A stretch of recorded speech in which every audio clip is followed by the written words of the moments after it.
آپ کو اس حالت میں دیکھ کر میں مسکرا اٹھا، اس لیے آپ مجھے معاف کر دیں۔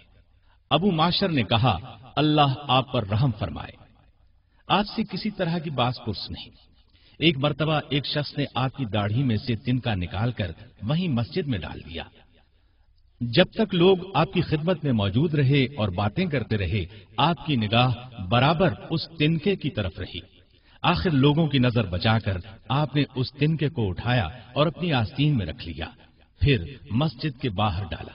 یہ مسجد کا ادب اور احترام تھا، اور مطلب یہ تھا کہ جس چیز سے داڑھی کو صاف رکھا جائے اس سے مسجد کو بھی صاف رکھنا چاہیے۔ خالد بن احمد زحلی بخارا کا گورنر تھا۔ اس نے آپ سے درخواست کی کہ آپ شاہی محل میں آ کر مجھے اور شہزادوں کو حدیث اور تاریخ کا درس دیں۔ امام بخاری نے صاف انکار کر دیا اور ان کو بتا دیا کہ علم کے قدردان اب بھی موجود ہیں، جن کو دنیا کی کوئی پرواہ نہیں۔ جو پیغام لے کر آیا تھا اس کی زبانی کہلا بھیجا۔ میں حرم شاہی میں جا کر خوشامدی نہیں بننا چاہتا، اس میں علم کی بے قدری ہے۔ اب گورنر نے درخواست کی کہ اگر آپ حرم شاہی میں تشریف لانا پسند نہیں کرتے تو شہزادوں کے لیے خاص وقت دیں جس میں عام لوگ نہ ہوں۔ آپ نے جواب میں فرمایا، یہ نبی اکرم صلی اللہ علیہ وسلم کی میراث ہے، اس میں عام خاص سب کا برابر حصہ ہے۔ میری درسگاہ اور مسجد کا دروازہ ہر وقت اور ہر شخص کے لیے کھلا ہے، جسے شوق ہو آ کر فائدہ اٹھا لے، کسی کے لیے روک ٹوک نہیں۔ میں کبھی ایسی درخواست منظور نہیں کر سکتا۔ اگر میرے جواب سے ناخوش ہو تو بزور میرا درس روک دو۔ اس صاف اور بے لاگ جواب سے والی بخارا سخت برہم ہوا اور شہر سے آپ کو باہر نکالنے پر تل گیا، لیکن امام بخاری کا سکہ تمام مسلمانوں پر ایسا جمع ہوا تھا کہ وہ طاقت کے بل پر بھی کچھ نہ کر سکا۔ آخر دوسرا طریقہ اختیار کیا، چند لوگوں کو اس بات کے لیے مقرر کیا کہ امام بخاری پر کوئی ایسا الزام لگایا جائے کہ عام لوگ آپ سے بدظن ہو جائیں۔ چنانچہ ایک جھوٹا الزام لگایا گیا اور شہر چھوڑنے کا حکم دے دیا گیا۔ الزام یہ تھا کہ امام بخاری قرآن کے الفاظ کے مخلوق ہونے کے قائل ہیں۔ اس پر شہر میں ہنگامہ کھڑا ہوا۔ یہ ہنگامہ بھی دراصل ان لوگوں نے کھڑا کیا تھا۔ آپ شہر چھوڑنے پر مجبور ہو گئے۔ شہر سے جاتے وقت آپ نے یہ بد دعا دی، اے اللہ، جس بات کا ان لوگوں نے مجھ پر الزام لگایا ہے تو وہی بات ان کی اپنی ذات اور ان کی اولاد میں دکھا۔ چند روز بعد ہی اس دعا کا اثر ظاہر ہوا۔ خراسان کے حکمران نے بخارا کے حاکم خالد بن احمد زحلی کے بارے میں یہ فرمان جاری کیا کہ اسے گدھے پر بٹھا کر شہر میں گھمایا جائے، اس کے بعد قید میں ڈال دیا جائے۔ انجام یہ ہوا کہ یہ قید میں ہی مر گیا۔ جن لوگوں نے امام بخاری پر الزام لگانے میں حصہ لیا تھا ان میں سے ہر ایک کا انجام بد سے بدتر ہوا۔ ان میں سے حریث بن ورقہ کو تو وہ ذلت اٹھانا پڑی جو بیان سے باہر ہے۔ الزام لگانے کے لیے حاکم بخارا نے اس شخص کو آگے کیا تھا۔ امام بخاری بخارا سے نکل کر بیکند پہنچے، لیکن اس الزام کی خبر بیکند بھی پہنچ چکی تھی۔ وہاں دو فریق ہو گئے۔ ایک امام بخاری کو اس الزام سے بری سمجھتا تھا، دوسرا گروہ مفسدوں کا تھا۔ امام بخاری نے اس صورتحال میں وہاں ٹھہرنا مناسب نہ سمجھا۔ اس دوران میں سمرقند کے لوگوں کو آپ کے بیکند پہنچنے کی خبر مل گئی۔ انہوں نے آپ سے درخواست کی کہ سمرقند تشریف لے آئیں اور مسند درس سنبھالیں۔ آپ نے درخواست منظور فرمائی اور سمرقند کے لیے روانہ ہوئے۔ راستے میں خرتنگ نامی بستی میں ایک عزیز کے مکان میں ٹھہرے۔ تہجد کی نماز میں آپ نے دعا کی، اے اللہ، تیری زمین کشادہ ہونے کے باوجود مجھ پر تنگ ہو گئی ہے، مجھے اپنے پاس بلا لے۔ اللہ نے ان کی دعا قبول کر لی۔ چند روز کے بعد آپ نے وہیں وفات پائی۔ جس عزیز کے ہاں آپ ٹھہرے ہوئے تھے اس کا نام غالب بن جبریل تھا۔ وہ کہتے ہیں چند روز تک امام بخاری میرے مکان پر تندرست رہے، آخر بیمار ہو گئے۔ اسی حالت میں سمرقندیوں کی طرف سے درخواستیں آنے لگی۔ بہت زور دیا گیا کہ آپ سمرقند تشریف لے آئیں۔ آپ نے حالت مرض ہی میں جانا منظور فرما لیا، لیکن اس وقت انہیں معلوم ہوا کہ بخارا کا فتنہ سمرقند میں بھی پہنچ چکا ہے اور وہاں بھی 2 جماعتیں ہو گئی ہیں، تو آپ نے اپنے لیے دعا فرمائی، اے اللہ مجھے اپنے پاس بلا لے، مجھ پر تیری زمین کشادہ ہونے کے باوجود تنگ ہو گئی ہے۔ ادھر اختلافات کے بعد سمرقند والوں نے اس الزام کے بے بنیاد ہونے پر اتفاق کر لیا اور آپ کو سمرقند لے جانے پر زور دیا۔ آپ نے سواری طلب کی، چلنے کی تیاری کی، موزے پہنے، امامہ باندھا، ایک صاحب نے سہارا دینے کے لیے دونوں بازو تھامے، سواری کی جانب 15-20 قدم بڑھے ہوں گے کہ فرمایا، مجھے چھوڑ دو، کمزوری بڑھتی جا رہی ہے۔ امام بخاری نے ہاتھ اٹھا کر کچھ دعائیں کی اور لیٹ گئے۔ آپ کے جسم سے بے تحاشا پسینہ جاری ہو گیا، یہاں تک کہ آپ عید الفطر کی شب 256 ہجری میں انتقال کر گئے۔ اس وقت آپ کی عمر قریباً 62 برس تھی۔ انا للہ و انا الیہ راجعون۔ روح پرواز کر جانے کے بعد بھی جسم پر پسینے کا اثر تھا۔ آخر غسل دے کر کفن میں لپیٹ دیے گئے۔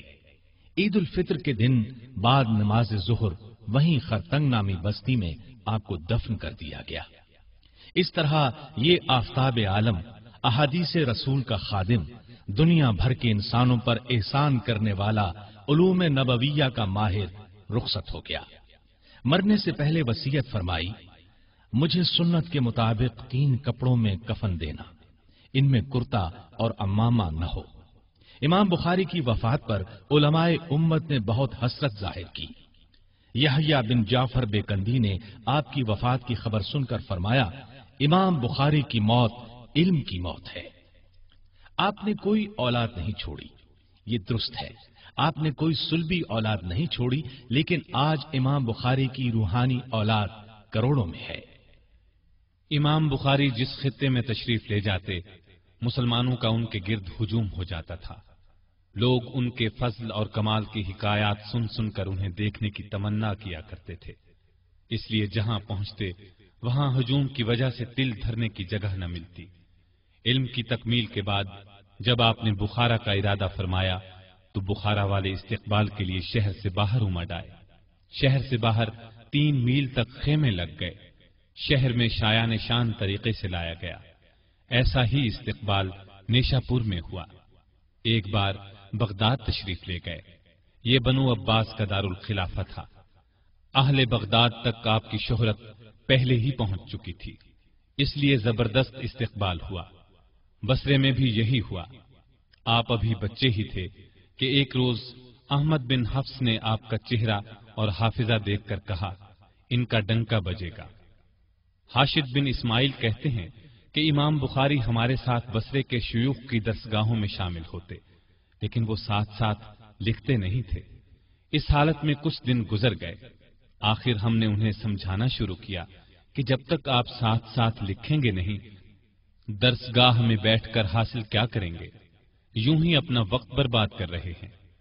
تو انہوں نے جواب نہ دیا، لیکن جب ہماری باتیں سن سن کر گھبرا گئے تو فرمانے لگے، تم لوگ حد سے تجاوز کر گئے ہو۔ اچھا، اب تک تم نے جو کچھ لکھا ہے سناتا ہوں، تم اپنے لکھے ہوئے اجزاء سامنے رکھو۔ ہم نے ایسا ہی کیا۔ امام بخاری نے وہ سب سنا دیا جو ہم نے لکھا تھا۔ اس کے علاوہ بھی 15,000 احادیث سنا دی، یہاں تک کہ ہم نے اپنے اپنے اجزاء کی اصلاح ان کے زبانی پڑھے ہوئے سے کی۔ بغداد میں ایک عجیب واقعہ پیش آیا۔ وہاں کے علماء نے آپ کے حافظے کی عجیب و غریب باتیں سن کر ان کا امتحان لینے کا پروگرام بنایا۔ 100 احادیث کو لیا گیا، ان کو بالکل الٹ پلٹ کر دیا گیا۔ ایک کی سند دوسرے متن پر اور دوسرے کی سند تیسرے متن پر چسپاں کر دی گئی۔ پھر یہ 100 احادیث 10 علماء میں 10 تقسیم کر دی گئی۔ پہلے عالم نے امام بخاری کے سامنے اپنی 10 احادیث میں سے ایک حدیث پڑھی۔ اس وقت یہ امتحان دیکھنے کے لیے گویا پورا شہر امڈ آیا تھا، اہل و عیال جمع تھے۔ آپ نے حدیث سن کر کہا، میں اسے نہیں جانتا۔ اس نے دوسری پڑھی، آپ نے فرمایا، میں نہیں جانتا۔ یہاں تک کہ اس نے 10 کی 10 پڑھ ڈالی، آپ نے ہر بار یہی کہا کہ میں نہیں جانتا۔ پھر دوسرے عالم کی باری آئی، اس طرح 10 کے 10 نے 100 احادیث آپ کے سامنے دہرا دی. آپ نے ہر بار یہی فرمایا میں نہیں جانتا. اب وہاں جو عام لوگ تھے وہ پکار اٹھے یہ کیا بات ہوئی؟ انہوں نے تو 100 کی 100 احادیث سن کر یہی کہا ہے میں نہیں جانتا، جبکہ ان کے حافظے کی بہت شہرت سننے میں آئی. حافظہ نام کی تو ان میں کوئی چیز بھی نہیں ہے. یہ خیال عام لوگوں نے ظاہر کیا، جبکہ علماء نے کہا امام ہماری اس حرکت کو سمجھ گئے. اب امام بخاری نے پہلے عالم سے کہا تمہاری پہلی حدیث جس سند سے تم نے پڑھی اس کی صحیح سند یہ ہے، اسی طرح دوسری حدیث کی صحیح سند یہ ہے، تیسری حدیث کی سند دراصل یہ ہے. اس طرح آپ نے اس کی 10 کی 10 احادیث کی صحیح اسناد بیان فرما دی. پھر دوسرے کی 10 احادیث کی باری آئی. اس طرح آپ نے 100 کی 100 احادیث کی درست سندیں سنا دی. اور سب سے زیادہ حیرت کی بات اس سارے معاملے میں یہ ہوئی کہ آپ نے 100 کی 100 احادیث بالکل اسی ترتیب میں سنائی جس ترتیب سے انہوں نے پڑھی تھی. اس وقت سب لوگ دانتوں تلے انگلیاں دبا کر رہ گئے. سبھی ان کے علم و فضل کو مان گئے. سمرقند میں اس سے بھی زیادہ عجیب معاملہ ہوا. وہاں فن حدیث کے 400 کامل محدث موجود تھے. امام بخاری کے علم کی ان تک خبر پہنچی. ان حضرات نے امام بخاری کو آزمانے کا فیصلہ کیا.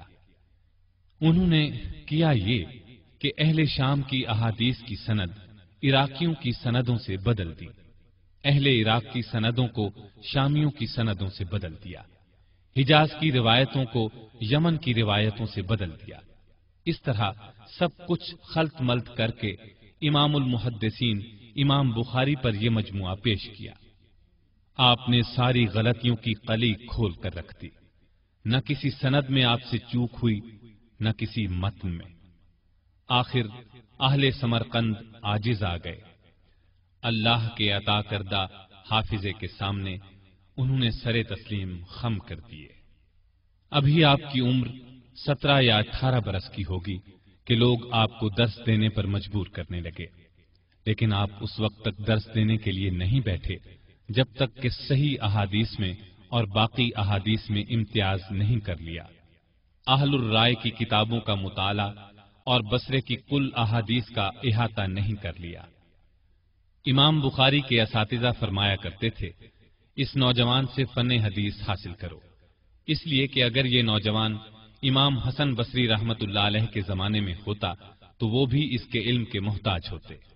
جب امام بخاری نے درس دینا شروع کیا اور ان کے درس کی شہرت ہوئی تو درسگاہ میں اس قدر ہجوم رہنے لگا کہ تل دھرنے کی جگہ نہ ملتی. آپ نے مختلف مقامات پر درس دیا، کبھی بصرے، کبھی بغداد، کبھی بخارا. آخری عمر میں بخارے کے ہو کر رہ گئے، صرف وہیں درس دیتے رہے. امام فربری کہتے ہیں کہ امام بخاری سے بلا واسطہ 90,000 محدثین نے صرف صحیح بخاری سنی. آپ کی درسگاہ میں آپ کے اپنے پرانے اساتذہ بھی شریک ہوتے تھے، یعنی پہلے وہ ان کے استاد تھے پھر شاگرد بنے. عبداللہ بن محمد مسندی، عبداللہ بن منیر، اسحاق بن احمد، محمد بن خلف بن قتیبہ وغیرہ بڑے پائے کے لوگ تھے، صاحب کمال تھے، لیکن امام بخاری کے نکات حدیث لکھنے پر مجبور ہوئے. جن محدثین کو آپ کی برابری کا دعویٰ تھا وہ بھی ان کے فضل و کمال کو تسلیم کر کے ان کے حلقہ درس میں شامل ہو گئے اور برابری کا دعویٰ ترک کرنے پر مجبور ہوئے. ایسے لوگوں میں امام ابو زرع رازی، ابو حاتم رازی، ابراہیم حربی، ابو بکر بن ابی عاصم، موسیٰ بن ہارون، ابو بکر محمد بن اسحاق بن خزیمہ، قاسم بن زکریہ وغیرہ شامل ہیں. یہ لوگ فن حدیث، فن تاریخ، فن تعدیل و جرح کے امام مانے جاتے ہیں. یہ سب امام بخاری کے دلدادہ تھے. آپ کے حلقہ درس میں آ کر آپ کی تقاریر کو لکھتے تھے. امام بخاری کے ان شاگردوں کے نام بھی سن لیں جن کی آج عالم میں بڑی شہرت پائی جاتی ہے، جو فنون اسلامیہ کے اہم رکن مانے جاتے ہیں، جن کی روایات اور احادیث پر اسلامی مسائل کا بڑا دار و مدار ہے. امام مسلم بن حجاج جنہوں نے صحیح مسلم لکھی، امام ابو عبد الرحمن نسائی جنہوں نے نسائی شریف لکھی، امام ابو عیسیٰ ترمذی جنہوں نے ترمذی شریف لکھی، امام محمد بن نصر مروزی، امام دارمی، امام ابن خزیمہ، یہ سب حضرات بڑے پائے کے محدث اور فقیہ ہیں۔ امام بخاری ابھی طالب علم ہی تھے کہ آپ سے فتویٰ پوچھا جانے لگا۔ آپ اگر انکار کرتے تو آپ کو فتویٰ دینے پر مجبور کیا جاتا۔ پھر تو یہ حالت ہوئی کہ ان کے اساتذہ ان کے سامنے فتویٰ دینے سے کنی کترانے لگے اور ان کی طرف اشارہ کر دیتے تھے۔ پھر جب بخارا میں درس شروع کیا تو افتاء کا کام باقاعدگی سے جاری ہو گیا۔ جو مسئلہ ان سے پوچھا جاتا آپ اس کو قرآن یا حدیث یا آثار صحابہ سے ثابت کرتے۔ اب ہم امام بخاری کی تصانیف کا ذکر کریں گے، اس لیے کہ اس ذکر کے بغیر آپ کا ذکر نامکمل ہے۔ آپ کی سب سے اہم ترین اور مشہور ترین کتاب صحیح بخاری ہے۔ اس کے علاوہ امام بخاری کی ایک ایک تصنیف وقت کی نگاہ سے دیکھی گئی۔ امام بخاری نے تاریخ کبیر لکھی تو امام اسحاق بن راہویہ جیسے باکمال شیخ نے اس نادر تالیف کو امیر عبداللہ بن طاہر حاکم رائے کے دربار میں پیش کرتے ہوئے فرمایا، میں تمہیں ایک بڑا جادو دکھاتا ہوں۔ علامہ تاج الدین سبکی اس تاریخ کے بارے میں لکھتے ہیں، امام بخاری کی تاریخ وہ کتاب ہے کہ اس سے پہلے کسی نے ایسی مبارک تالیف نہیں لکھی، اور جس شخص نے امام بخاری کے بعد اس قسم کی تالیف کی وہ اس تاریخ سے استفادہ کیے بغیر نہیں رہا۔ بعض نے تو پیرایا بدل کر اپنی طرف منسوب کر لیا۔ اللہ تعالیٰ امام بخاری پر برکتیں فرمائے، انہوں نے تاریخی اصول کی بنیاد ڈالی۔ تاریخ کبیر وہی کتاب ہے جسے امام بخاری نے اپنی عمر کے 18ویں سال کی چاندنی راتوں میں لکھا۔ مسجد نبوی میں حجرہ مبارک اور منبر کے درمیان بیٹھ کر لکھا۔ امام اسحاق بن راہویہ نے اس کو دیکھا تو امیر عبداللہ بن طاہر خراسانی کے سامنے پیش کر کے فرمایا، کیا میں تمہیں جادو نہ دکھاؤں؟ تاریخ کبیر میں صحابہ، تابعین اور تبع تابعین کے نام حروف تہجی کی ترتیب سے آئے ہیں۔ اگر ایک ہی نام کے کئی لوگ موجود ہیں تو ان کے باپ کے ناموں میں حروف تہجی کی ترتیب موجود ہے۔ تاریخ کبیر میں زیادہ تر مسئلہ روایت، تلمذ اور سماعت کا ذکر ہے۔ اکثر جگہ جرح و تعدیل بھی ہے۔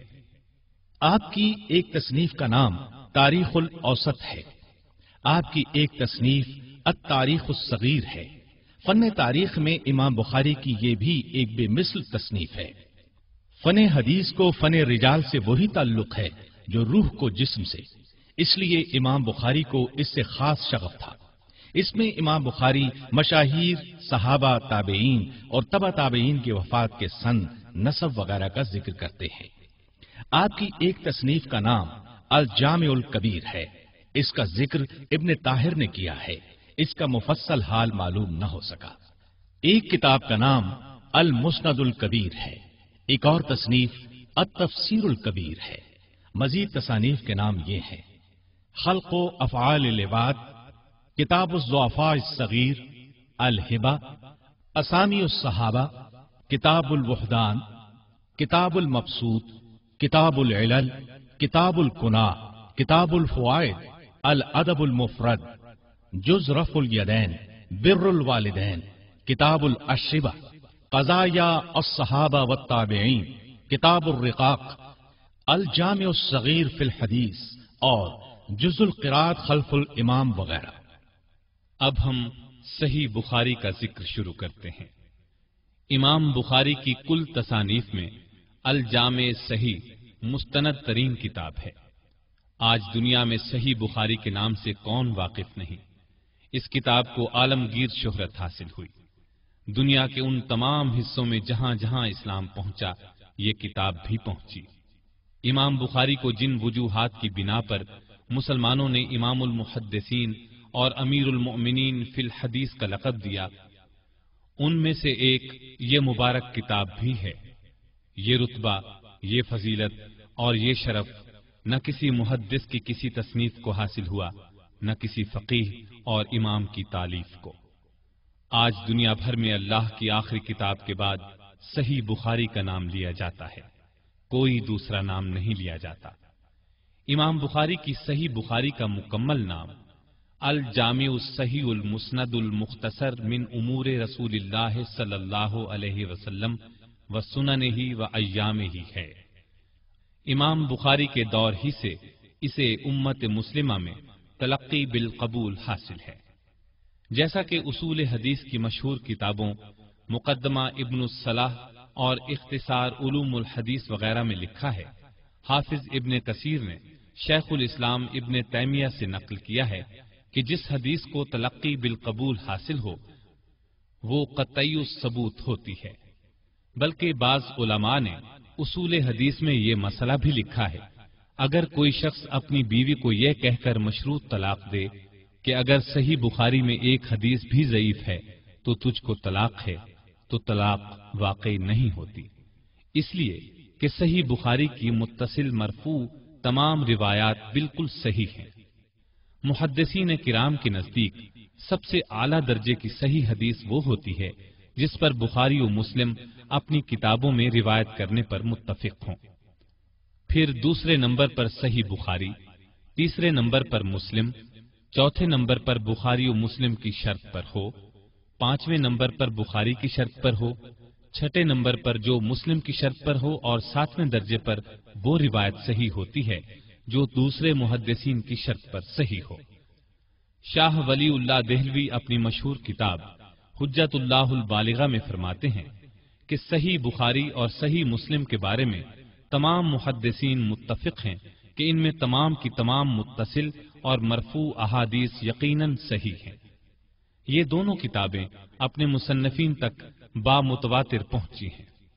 جو ان کی عزت و تعظیم نہ کرے وہ شخص مسلمانوں کے راستے کے خلاف چلنے والا اور بدعتی ہے۔ حالات مصنفین درس نظامی نامی کتاب میں لکھا ہے کہ امام بخاری نے 23 سال کی عمر میں 217 ہجری میں صحیح بخاری کی تصنیف کا کام شروع کیا۔ 233 ہجری میں تصنیف کا یہ عظیم الشان کام مکمل ہو چکا تھا۔ امام بخاری نے اپنی عظیم تصنیف کو بیت الحرام میں لکھا تھا۔ ابواب و تراجم کی تکمیل مسجد نبوی میں کی۔ فواد عبد الباقی کی ترقیم کے ساتھ صحیح بخاری کی کل احادیث مقررات کے ساتھ 7563 ہیں۔ دارالسلام کو یہ شرف حاصل ہے کہ صحیح بخاری کو احادیث کی فہرست کے ساتھ صرف ایک جلد میں انتہائی خوبصورت انداز میں شائع کیا ہے۔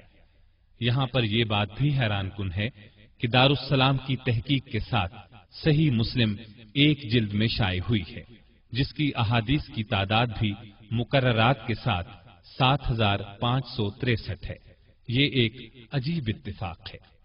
یاد رہے کہ جب یہ کہا جاتا ہے کہ صحیح بخاری میں 7563 احادیث ہیں تو اس سے احادیث کی سندیں مراد ہوتی ہیں۔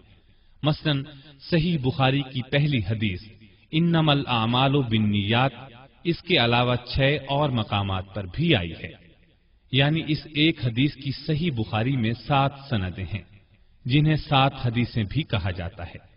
صحیح بخاری میں بعض حدیثیں 20-20، 25-25 کی تعداد میں بھی آئی ہیں۔ چونکہ امام بخاری محدث ہونے کے ساتھ ساتھ بہت بڑے فقیہ بھی تھے، وہ ہر نئے باب میں حدیث سے نیا فقہی مسئلہ ثابت کرتے ہیں۔ اسی وجہ سے انہیں امام الدنیا فی تفقہ الحدیث بھی کہا جاتا ہے۔ بخاری کی اگر تاریخ لکھی جائے، اس پر مفصل بحث کی جائے تو کئی ضخیم جلدوں پر بات پہنچے گی۔ علامہ ابن خلدون اپنی شہرہ آفاق تاریخ ابن خلدون کے مقدمے میں فرماتے ہیں، میں نے اپنے اکثر اساتذہ اور شیوخ کو فرماتے سنا ہے کہ صحیح بخاری کی شرح لکھنے کا قرض امت پر اب تک باقی ہے۔ اسلامی دنیا کے علماء میں سے کسی نے اس کی ایسی شرح نہیں لکھی جس سے امت کا یہ قرض ادا ہو۔ مطلب یہ کہ اگرچہ بخاری کی بہت سی شروح لکھی گئیں لیکن ابھی تشنگی باقی ہے، آگے چل کر لکھتے ہیں، لیکن صحیح بخاری فن حدیث کی تمام کتابوں سے درجے میں بلند ہے، یہ نہایت بلند پایا ہے، اس لیے علماء نے اس کی شرح کو نہایت مشکل خیال کیا ہے، اس کے مطالب کی رسائی تک کو بہت دشوار خیال کیا ہے۔ علامہ ابن خلدون 8ویں صدی کے مورخ ہیں۔ اپنی تاریخ کے مقدمے کو انہوں نے 779 ہجری میں ختم کیا۔ اس وقت صحیح بخاری کی شروح کثرت سے لکھی جا چکی تھی۔ 3 صدی کے بعد ہی سے اہل علم اس کی شرح کی طرف متوجہ ہو گئے تھے، لیکن جس پائے کی شرح کی طرف علامہ خلدون اشارہ کر رہے ہیں اس وقت اس پائے کی معرض وجود میں نہیں آئی تھی۔ ابن خلدون کے اس قول کے بعد حافظ ابن حجر عسقلانی کی فتح الباری شرح صحیح البخاری منظر عام پر آئی۔ اس کتاب نے امت پر قرض کو ادا کر دیا ہے، وللہ الحمد۔ موجودہ زمانے تک بخاری کی شرح کی تعداد سینکڑوں تک پہنچ چکی ہے، اور اب یہ بات کہی جا سکتی ہے کہ اہل علم نے کوئی پہلو ایسا نہیں چھوڑا جس پر محنت نہ کی ہو۔ غرض تمام پہلوؤں پر بحث کی گئی ہے، تاہم امام بخاری کے خیال کی باریکی اور لطیف استدلال تک اب بھی بہت کم لوگوں کی رسائی ہو سکی۔ آج کروڑوں انسان اس کتاب کو مایہ ناز خیال کرتے ہیں اور یقین کرتے ہیں کہ رسول اللہ صلی اللہ علیہ وسلم کے اقوال، افعال، تقاریر جس تحقیق کے ساتھ اس کتاب میں جمع کی گئی ہیں، اس سے بڑھ کر کسی کتاب میں ہونا ممکن ہی نہیں۔ لوگ اس بات پر یقین رکھتے ہیں کہ امام بخاری نے اپنی جاں فشانی، اپنی محنت، اپنی کوشش، اپنی جان ساری اور اللہ کے عطا کردہ اپنے حافظے کی کوئی کسر نہیں چھوڑی۔ عرب و عجم، اہل حجاز، اہل شام، اہل عراق، اہل ہند، ترکی، کابلی، بربری، افریقی، رومی، روسی، بدوی، شہری، محدث، فقیہ، متکلم، صوفی سب اس کو مانتے ہیں۔ تھامس ولیم بیل اورینٹل بایوگرافیکل ڈکشنری مطبوعہ لندن 1890 عیسوی میں لکھتے ہیں، امام بخاری کی تصنیف صحیح بخاری کی سب سے زیادہ قدر کی جاتی ہے۔ روحانی اور دنیاوی معاملات میں غرض ہر حیثیت سے قرآن کے بعد معتبر سمجھی جاتی ہے۔ اس کتاب میں محمد صلی اللہ علیہ وسلم کی وحی، الہامات، افعال اور اقوال ہی درج نہیں ہیں، قرآن کے اکثر مشکل مقامات کی تفسیر بھی درج ہے۔ یہاں ذہنوں میں قدرتی طور پر سوال ابھرتا ہے، امام بخاری کو صحیح بخاری کی تالیف کا خیال کیوں کر پیدا ہوا؟ سو اس کا جواب یہ ہے، صحابہ کے زمانے ہی سے کتابت حدیث کا خیال پیدا ہو گیا تھا۔ سیدنا عبداللہ بن عمر بن عاص، سیدنا علی اور سیدنا معاویہ کے پاس احادیث لکھی ہوئی تھی۔ تابعین اور تبع تابعین نے اس کی ضرورت کو محسوس کیا۔ تابعین کی نسبت تبع تابعین نے اس کی ضرورت کو زیادہ محسوس کیا۔ صحابہ رضی اللہ عنہم تو نبی کریم صلی اللہ علیہ وسلم کی صحبت میں رہے، وہ ہر بات سے آگاہ تھے۔ تابعین بھی صحابہ کی صحبت سے فیض یاب ہوئے، شریعت کی حقیقت سے باخبر ہوئے، لیکن رفتہ رفتہ کمی ہوتی چلی گئی۔ اس کمی کو محسوس کر کے تبع تابعین نے کمر ہمت باندھ لی اور یہ کام شروع کیا۔ محدثین نے جان توڑ کوشش سے اس کام کو پورا کیا۔ تابعین کے آخری زمانے میں جب اسلام دور دراز ممالک تک پھیل گیا، روافض، خوارج اور منکرین تقدیر کی بدعتوں کا شور گونجا تو شدت سے ضرورت محسوس کی جانے لگی کہ احادیث نبویہ کی تدوین ہونی چاہیے۔ باقاعدگی سے یہ کام خلیفہ عمر بن عبدالعزیز کے زمانے سے شروع ہوا۔ انہوں نے خود اس کام کی ابتدا کرائی۔ آنن فانن احادیث کا دفتر تیار ہو گیا۔ پھر تبع تابعین اٹھے اور احکامات جمع کیے۔ مدینے میں امام مالک نے موطا امام مالک لکھی، مکے میں ابن جریج، شام میں امام اوزائی، کوفے میں سفیان ثوری، بصرے میں حماد بن سلمہ نے اپنی اپنی تصانیف مرتب کی، علم حدیث کی ترتیب اور تدوین کی۔ اس کے بعد کچھ ائمہ کو خیال آیا کہ صرف احادیث نبویہ جمع کریں۔ اس پر علماء نے اپنی اپنی مسندیں لکھی۔ ان میں اہم نام یہ ہیں: عبید اللہ بن موسیٰ اموی، نعیم بن حماد، امام احمد بن حنبل، عثمان بن ابی شیبہ اور اسحاق بن راہویہ۔ امام احمد بن حنبل کی مسند تو آج بھی تباہ شدہ ہے، اہل اسلام اس سے فائدہ اٹھا رہے ہیں۔ ان مسندوں میں یہ خاص مسند ہے۔ امام بخاری نے ان تمام مسندوں کو دیکھا، ان کو جانچا، پرکھا، ان میں ہر قسم کی صحیح اور ضعیف احادیث موجود تھیں۔ تب انہوں نے ارادہ فرمایا کہ صرف صحیح احادیث کو جمع کریں جن میں کسی کو شک نہ ہو۔ امام اسحاق بن راہویہ نے اس بات کی فرمائش بھی آپ سے کی تھی، چنانچہ آپ نے اس وقت جامع صحیح کی تدوین شروع کر دی۔ ایک تیسری وجہ یہ ہوئی کہ امام بخاری نے خواب میں خود کو رسول اللہ صلی اللہ علیہ وسلم کی خدمت میں دیکھا۔ ان کے ہاتھ میں پنکھا تھا جس سے آپ رسول اللہ پر سے مکھیوں کو ہٹا رہے تھے۔ بیدار ہوئے، علماء سے اس خواب کی تعبیر پوچھی۔ انہوں نے تعبیر یہ بتائی کہ نبی صلی اللہ علیہ وسلم کی طرف جن جھوٹی احادیث کو منسوب کیا جاتا ہے آپ ان کو الگ کریں گے۔ اس خواب نے آپ کے ارادے کو اور پختگی عطا کر دی اور آپ جامع صحیح کی تالیف میں ہمتن مصروف ہو گئے۔ امام بخاری نے صحیح بخاری کو کب اور کتنی مدت میں مکمل کیا، اس کا جواب خود امام بخاری نے دیا ہے۔ آپ کے شاگرد وراق نے امام بخاری کا قول نقل کیا ہے، میں نے جامع صحیح کو 16 برسوں میں لکھا۔ نیز آپ فرماتے ہیں، میں نے اپنی جامع میں کوئی حدیث اس وقت تک شامل نہیں کی جب تک غسل کر کے 2 رکعت نماز نہ ادا کر لی۔ مسجد بیت الحرام میں بیٹھ کر تالیف کیا، ہر 2 رکعت کے بعد استخارہ کرتا تھا۔ جب ہر طرح حدیث کی صحت کا یقین ہو جاتا تھا تب جامع صحیح میں داخل کرتا تھا۔ میں نے اس کتاب کو اپنی نجات کے لیے حجت بنایا ہے اور 6 لاکھ احادیث میں سے صحیح احادیث چن کر لکھی ہیں۔ علامہ ابن عدی فرماتے ہیں، امام بخاری نے الجامع الصحیح کے تراجم، ابواب، حجرہ رسول اور ممبر کے درمیان بیٹھ کر لکھے۔ ہر ترجمۃ الباب کو 2 رکعت نماز پڑھ کر صاف کرتے۔ وراق اپنا ایک واقعہ بیان کرتے ہیں کہ میں امام بخاری کے ساتھ تھا، میں نے آپ کو کتاب التفسیر لکھتے دیکھا۔ آپ رات میں 15-20 بار اٹھتے، چکماک سے آگ روشن کرتے، چراغ جلاتے اور احادیث پر نشان لگا کر سو رہتے۔ اس سے صاف ظاہر ہوتا ہے کہ امام بخاری سفر و حضر میں ہر جگہ اسی کی دھن میں رہتے تھے۔ امام ابو جعفر عقیلی فرماتے ہیں کہ امام بخاری نے بخاری کو تالیف کر کے اس وقت کے شیوخ کے سامنے پیش کیا۔ اس وقت ان شیوخ کا فضل و کمال مسلمانوں میں تسلیم شدہ تھا۔ ان میں امام احمد بن حنبل، علی بن مدینی، یحییٰ بن معین بڑے پائے کے لوگ تھے۔ ان سب نے صحیح بخاری کو نہایت پسندیدگی اور قدر کی نگاہ سے دیکھا اور سب نے اس کی صحت کی شہادت دی۔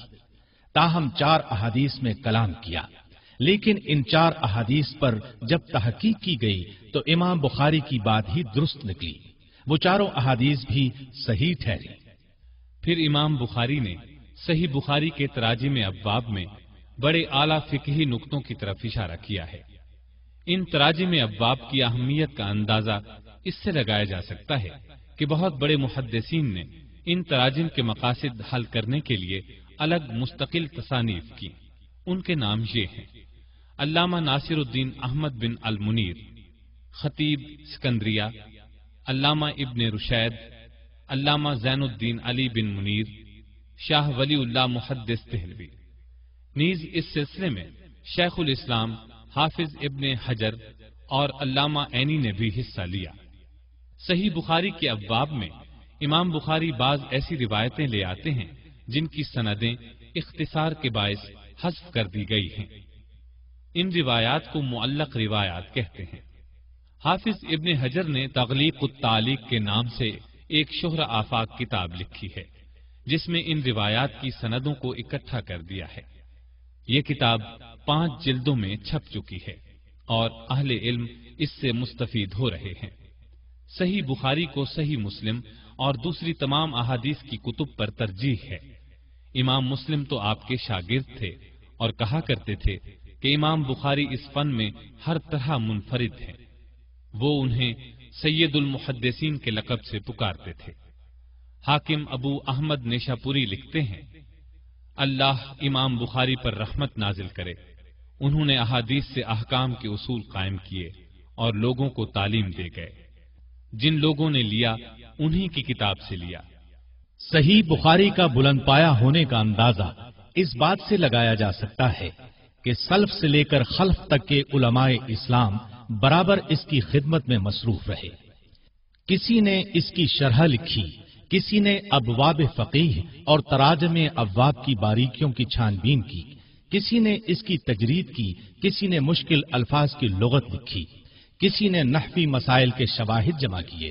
یہاں ہم چند عربی شروح کے نام آپ کو سناتے ہیں۔